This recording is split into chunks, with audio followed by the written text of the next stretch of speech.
Hello, some viewers. How are you all? Welcome back to another video. Guys, in this video, we are going to discuss how we can launch Safari browser using WebdriverIO. So as you can see on the screen, guys, this is a configuration file where we'll add capabilities. Now I have browser name as Chrome. You would have seen my other videos. I was launching only the Chrome browser. If you're using a Mac OS, you can also launch Safari browser. Okay, as you can see here on the top, say you have three different capabilities: Chrome, Firefox, and Safari. Only thing you have to do is change the browser name to Safari. Now here I'm changing the browser name to Safari. And now I have to open the Safari browser. I have to do few things here.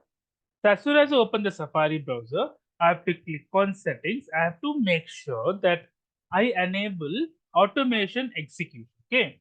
For that, click on Safari icon, click on settings, click on settings. So as soon as you click on settings, it opens a window like this, settings window. Here it general screen.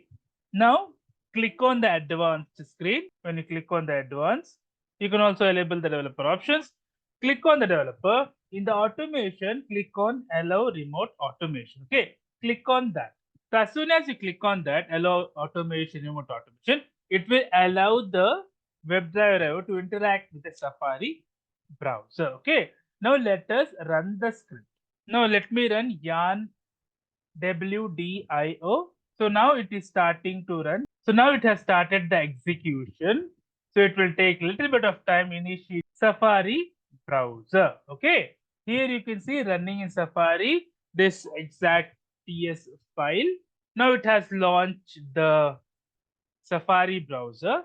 I am running it in a local host. You can actually run any website. For now, I just have a environment local host. It is running.